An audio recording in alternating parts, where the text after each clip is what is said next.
The sun climbed over Fort Kingswell's sprawling marksmanship complex with the slow authority of a commander stepping onto the field. Dawn light spilled across the concrete firing lanes in long, sharp streaks, those kinds of shadows that made everything seem more defined, more serious, like the world had been reset overnight for another round of discipline and precision. The metallic scent of spent brass from the previous day still clung to the air, mixing with the faint trace of CLP oil and the dry earth that framed each range bay. Lieutenant Aria Dalton walked the narrow gravel path leading toward Lane 7, the designated sniper qualification lane. Her footsteps were steady and nearly soundless, softened by the padded soles of her boots. She wasn't trying to be quiet. It was simply how she moved, controlled, efficient, focused.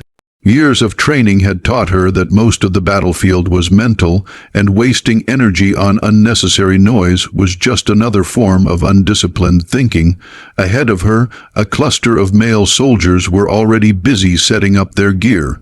Rifle cases lay open like steel shells, bipods unfolded with metallic clicks, and long rifles shimmered as the rising sun hit polished barrels. They talked loudly, too loudly for the quiet of early morning, but that was typical on the range. Bravado always worked harder than humility at this hour. Sergeant First Class Mason Riker stood at the center of them, his posture loose, confident, and entirely too comfortable. He was tall, broad-shouldered, and known across the battalion as a gifted shooter, but also as someone who enjoyed hearing himself talk almost as much as he enjoyed outshooting others. He spotted Aria before anyone else, his sharp eyes narrowing just slightly before the corner of his mouth curled into a smirk. That smirk wasn't just an expression, it was an announcement. "Well, look what we've got here," he said, voice dripping amusement. "Lieutenant Dalton is making an appearance at the Long Guns. Didn't know admin hours started this early." A couple of corporals chuckled, the sound mixing with the metallic clatter of rifles being assembled. Aria didn't react. She had heard this tone before, many times in many places. Disbelief disguised as humor, doubt wrapped in the illusion of harmless teasing. It always sounded the same, no matter who said it. Riker crossed his arms. "Let me guess. You're here to observe, take notes, maybe file some range paperwork." Aria stopped a few feet from him, her expression unmoved, posture straight. "I'm here to run the sniper qualification lane," she said calmly, her voice cutting through their chatter like clean steel. For a moment, silence hung in the air, then it broke. A quick burst of laughter rolled through the group, loud, careless, and unrestrained. One corporal actually bent forward, gripping the strap of his rifle case, as if her words were too much to stay upright through. Another shook his head in disbelief, muttering under his breath. Riker didn't laugh as loudly as the others, but his smirk deepened. "The sniper lane, Lieutenant, that's not exactly. Beginner, friendly. Optics weigh more than some of the paperwork you push." More snickering. Another corporal leaned toward his buddy, whispering, but whispering just loud enough. "She doesn't even look like a shooter." Aria heard it all. She let the words settle around her like the dust kicked up by the morning wind. She didn't flinch, didn't shift her stance, didn't allow even a flicker of expression to give them satisfaction. Silence, she had learned, unsettled men like this more than arguments ever could. Riker stepped closer, eyebrows raised in mock concern. "Look, no one wants you getting hurt out here. These rifles aren't for everyone. Why not stick to what you're good at?" Aria's eyes met his, steady, cold, unreadable. "That's exactly what I intend to do."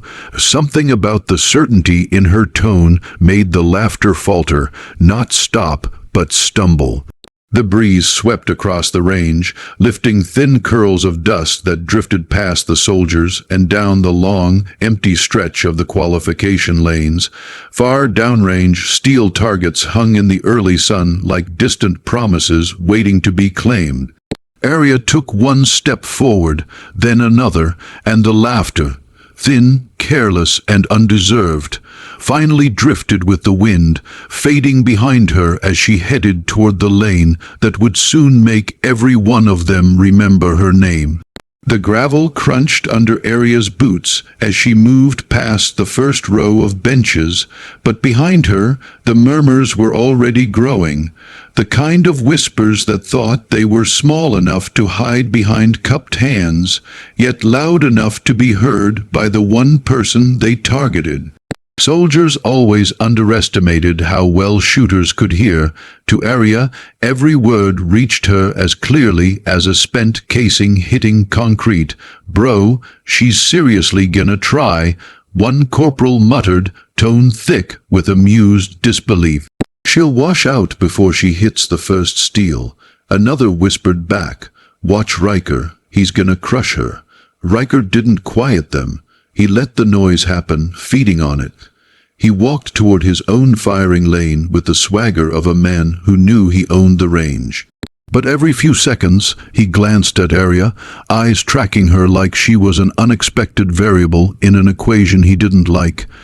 Aria knelt beside a wooden bench and unzipped her rifle case, hands steady and movements crisp. She didn't look up. She didn't need to. She could feel their eyes on her, the skepticism, the smirks, the silent bets made between soldiers who had never seen her shoot a single round of long-distance precision fire. Riker finally called out across the lanes loud enough for the group to hear, "Dalton, you sure you want to do this? Sniper lane's a whole different animal. It's not like typing reports or checking rosters." Aria lifted her head just slightly, gaze cutting to him. "Last I checked, it's a qualification lane, not your personal property." A few soldiers went quiet, not out of respect, but surprise. They hadn't expected her to talk back. They certainly hadn't expected her to do it without anger, without raising her voice, without cracking under the pressure they were trying so hard to build. Riker chuckled, but the humor didn't reach his eyes anymore. "Right, well, don't say I didn't warn you." He turned his back, but a shadow of irritation flickered across his face. Brief, sharp, and telling. The corporals leaned together again.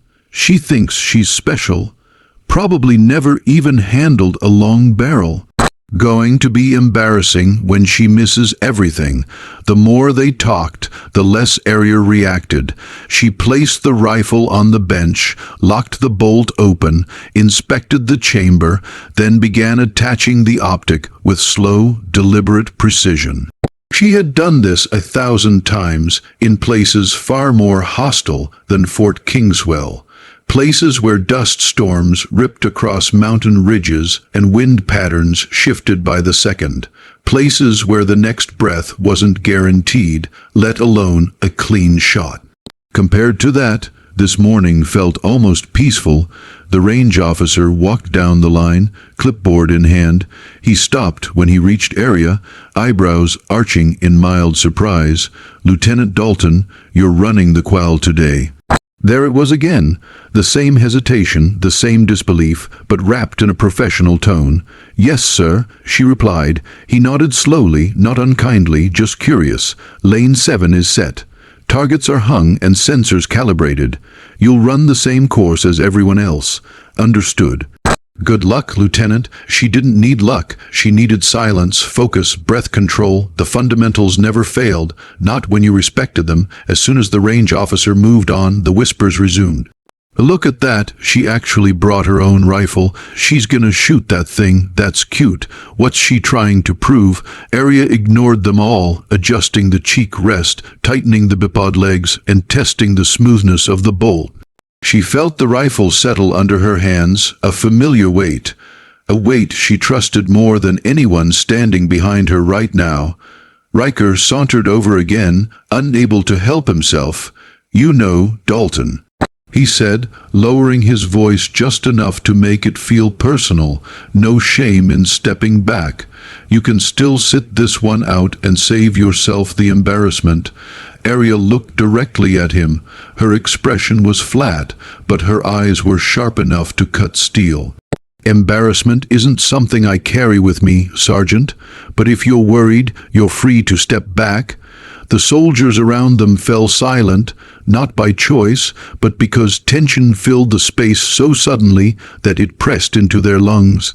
Riker's jaw flexed, a tiny twitch that betrayed the hit to his pride. "Fine," he said, voice tightening. "Let's see what you've got." Aria simply nodded and returned to her rifle. The laughter had faded. The whispers had thinned, and for the first time that morning, the range felt quiet enough for the real test to begin. Aria lowered herself onto the mat with the calm ease of someone slipping into a familiar rhythm.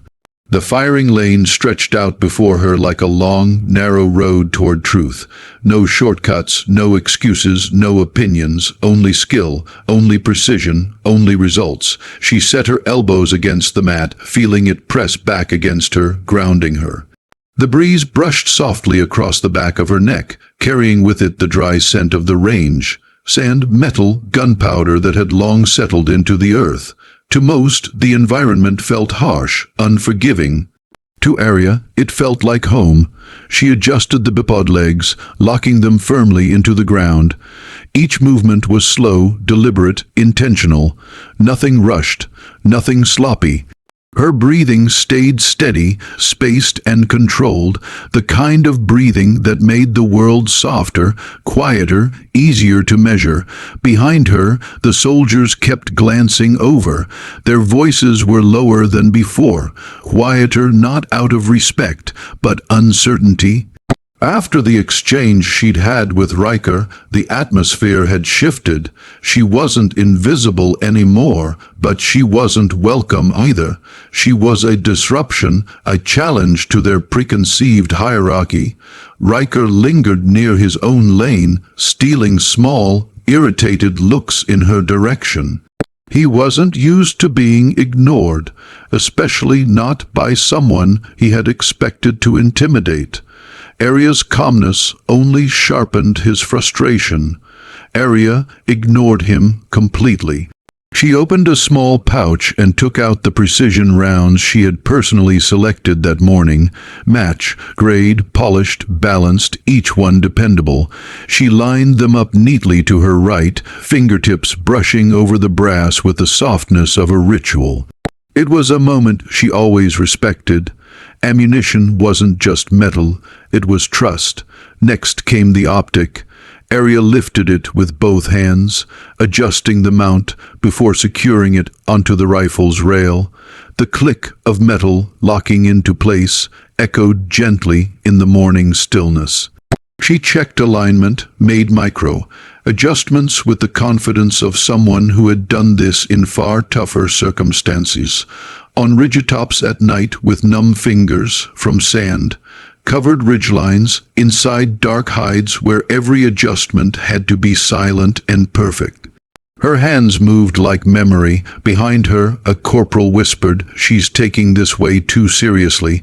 Another answered, "People who are nervous do that." Aria almost smiled. Nervousness didn't come dressed as precision. Nervousness didn't breathe evenly. Nervousness didn't handle a rifle like it was an extension of the body, but she let them think what they wanted. She had never needed anyone's permission to be excellent. She laid down fully, body aligning with the rifle. Her cheek met the stock, settling into the exact position that allowed her eye to fall naturally behind the scope.